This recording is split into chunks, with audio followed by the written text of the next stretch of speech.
Hello everyone, this is Dr. Shivani Agrawal. Today I am here for presenting my lecture. The topic is basically we have to define the topic of the computer organization. So let's we start the topic. So the topic is the instruction cycle. So first I define what is the instruction cycle and how we have to find the find to fetch the instruction from the memory.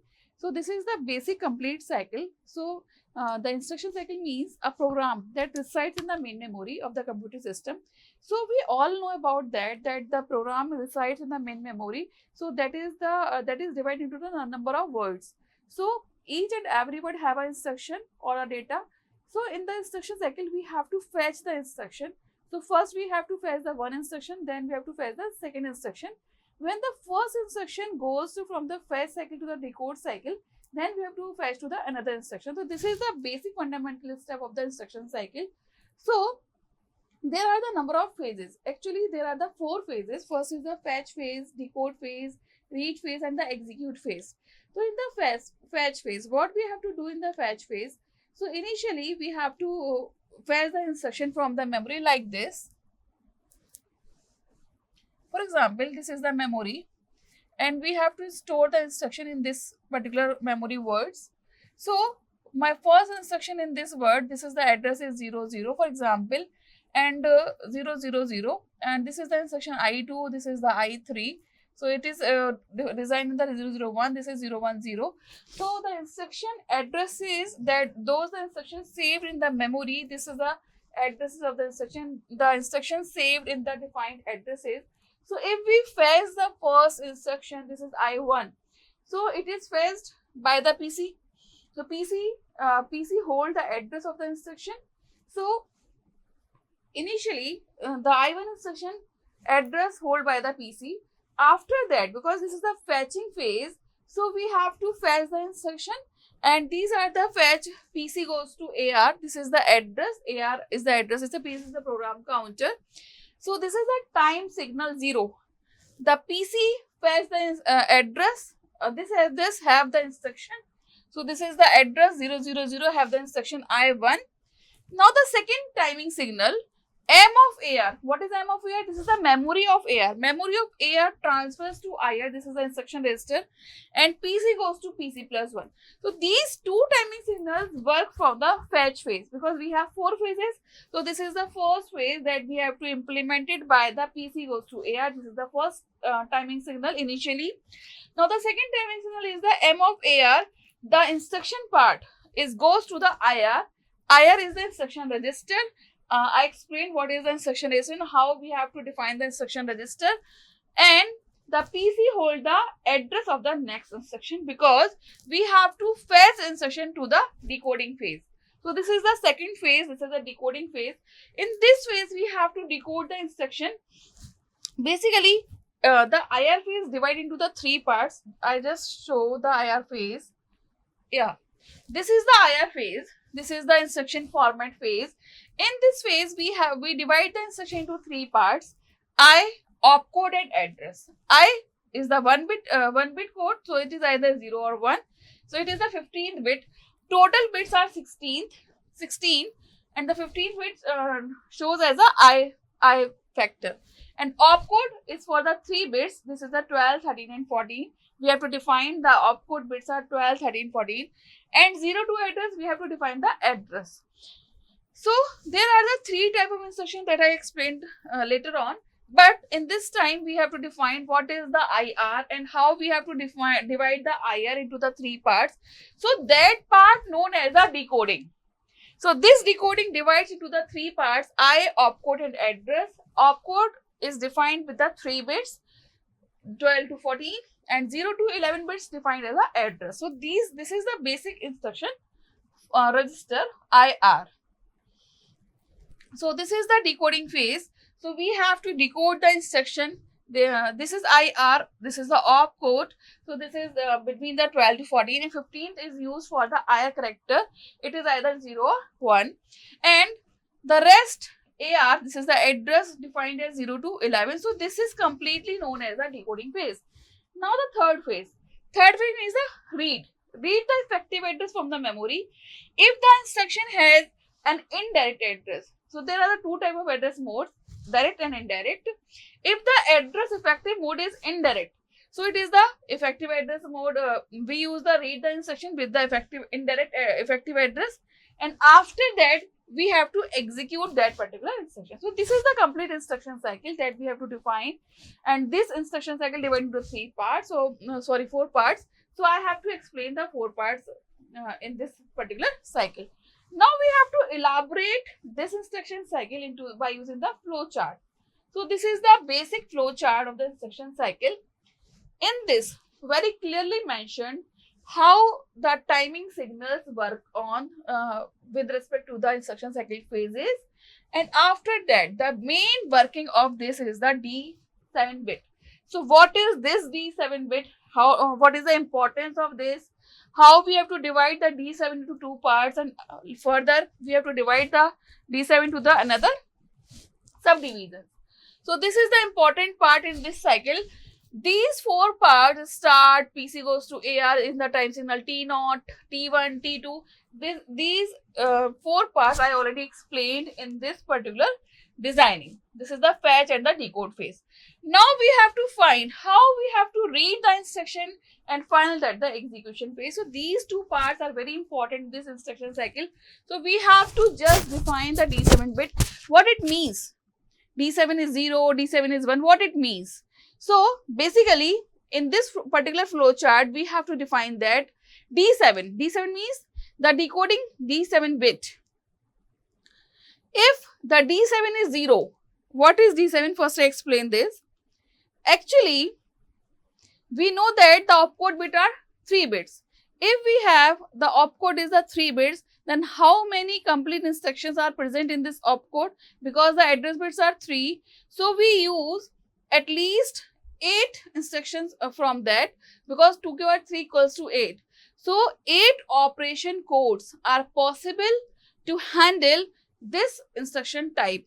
So these bits are 000, 001, 010, 011, 100, 101, 110 and 111.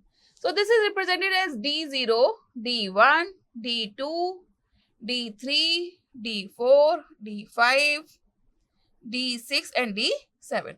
So these are the representation in the D form, because this is a decoding form, and we have to just talk about this D7. So if this D7 is 0, so what happened? If D7 is 1, then what happened? D7 is 0 means it is absent, it is not present, and D7 is 1 means it is present. So what happened with this? So just show in this particular formations, we see that if the opcode bit 000 to 110, if the opcode is 000 to 110, it means the D7 is absent in this case. It means it is 0. D7 is equal to 0. So we have to say that the instruction is the memory reference instruction. But if the D7 is present, it means D7 is high. D7 is high means opcode is 111. If the opcode is 111, that means the 000 to 110 are absent in this case. So it is either the register reference or the input output reference. But how we have to identify? It is the register, it is the input output. So it is completely dependent the bit of I.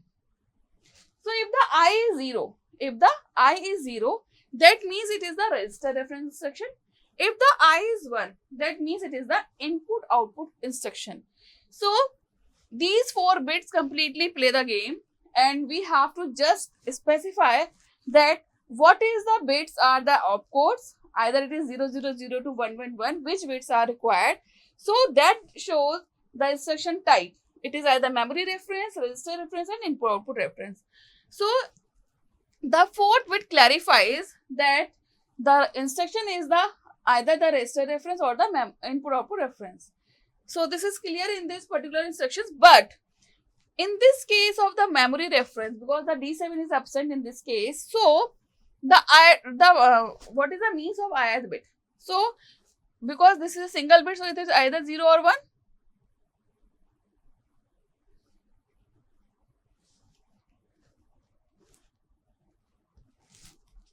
It is either 0 or 1. So if it is 0, that means it is a direct address mode, because this is the memory reference instruction. So memory reference is either the direct or the indirect mode. So if it is 0, that means it is direct. If it is 1, that means it is indirect. So there are the two types of memory reference instructions: indirect memory reference instructions or the indirect memory reference instruction. So this is the memory reference, register reference, and the input output reference instructions. Now we have to move with the instruction cycle. So this is very clear that D7, what is the means of D7? So D7 is present or absent. If the D7 is 0, that means we have to define the memory reference, because the opcode bits are 0, 0, 0 to 1, 1, 0. When the D7 is high, that means the D7 bit high means it is only 1, 1, 1. So it is either the input output or the register reference. If the ith bit is 0, that means it is the register reference. If the ith bit is 1, that means that it is the input output reference. So it is very clear with the types of instruction that what type of instruction we have to present. It is either register reference or the input output reference. So this is completing the reading part. This is the read the effective address. Which type of instruction we have to read? How we have to find the address of the type of instruction. So that completely dependent on the 4 bits, I and the opcode bits. Now the memory reference, if it is 0, that means it is direct. It is direct means it is direct memory reference. If it is 1, that means it is indirect. Indirect means we have to use a double pointer case. Direct means we don't go anywhere. We just find the address with the defined addresses. So it is nothing. And if we use indirect, then we use a double pointer case. So just take the memory reference. If we find the address, and suppose we find the address is 001, then in this address we have to find the value is 011.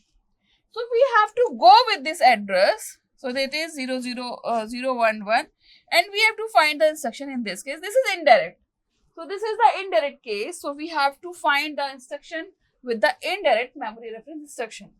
Now this is the register input output. So it is directly executed by the input output and the register type instruction. So we have to just later on we have to define that how many types of the register reference types and how many types of the input output reference type.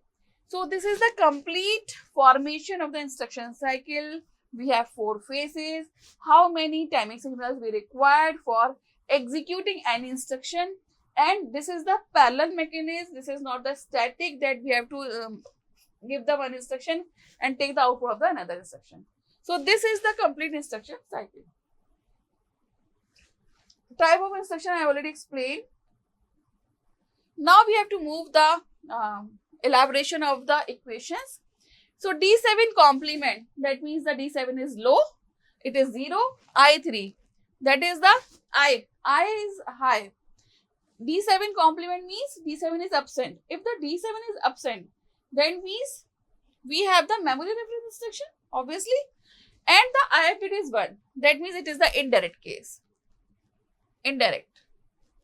So this is the formation of the instruction type in the language form. This is D7 complement, I complement. It is nothing. It means there is no operation because it is direct, because we have to find the address in the direct formation. Now the D7 I complement T3, that means it is the register reference because D7 is high in this case, and the ith is 0. If I is 0, that means the register reference. If I is 1, that means the input output reference. So this is the symbolic or the language formation of the type of instructions. Now this is the theoretical part, that what is the means of D7 is 0, what is the means of D7 is high, what is the register reference instruction. So you have to note down with the particular slides that what the complete definition that I already explained with you.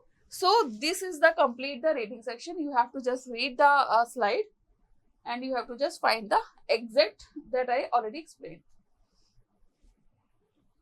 Now these are the memory reference instructions. So there are obviously D0 to D6.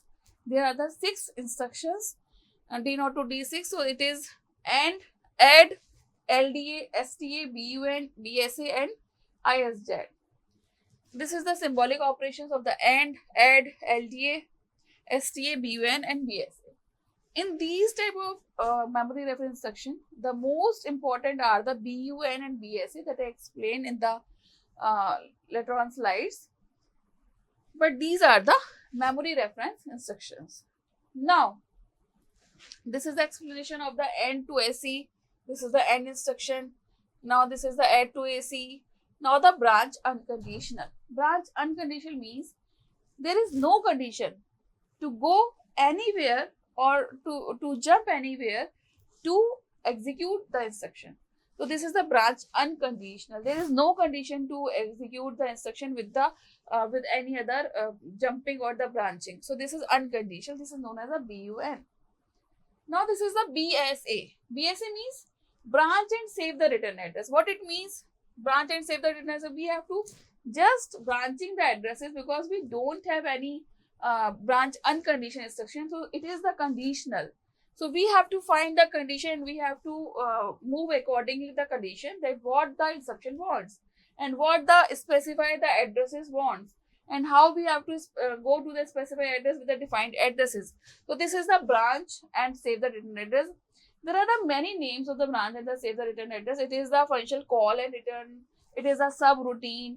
So there are the many names. So in exam, if the question comes as the what is subroutine, so you have to just write the BSA. This is the branch and save the return address in this case. Now, we just think about how we have to do the branching. What is the basic algorithm behind this? So this is the perfect example that I will take. This is BSA. This is the instruction. So we have to find the I opcode and the address. So I value is 0. If the I value is 0 and the instruction is the memory type, so it is a direct memory instruction. If it is I is 1, so it is indirect, but it is direct. So we have to just go to the 135. This is the direct. And 135 we have to execute because it is a BSA, so it is subroutine. Subroutine means a piece of code. So we have to execute the piece of code till when we don't have the termination condition. So in this complete subroutine, in the last word, we have to find that the instruction is 1 BUN 135 because it is branch unconditional. So this is the termination condition of the subroutine. So this is 1, this is the indirect. So we have to move to the 135 because it is indirect. So we have to find the address of this. So in the address 135, because 135 is store, the address of the PC goes to PC plus 1. So in this we have to just have the address 21. So due to the indirect, we have to move to the 135 and we find the next address. This is 21 in this. 21 in this. Then we again move to the address 21. So it is indirect. It is not direct, it is indirect. So we start the next calculation of the or execution of the instruction from the address 21. So this is the complete formation of the BSA. So it is the branch and save the return address. So this is done. Now the register reference instructions. So there are the many register reference instructions. So there are the register reference instructions. CLA, clear the accumulator. CLE, clear the enable. CMA, complement accumulator. CME, complement enable. CIR, circulate right. CIL, circulate left. INC is increment the AC. SPA, skip if positive. SNA, skip if negative. So these are the register reference instructions. These are not the memory reference, it is the register reference. And I already explained that what is means of D7I complement T3. If the D7I complement T3, so it is the register reference. If it is D7I T3, so it is the input output reference. So these are the input output reference instructions: clear, complement, and or. These are the basic instructions that done by the input output references. So thank you from my side.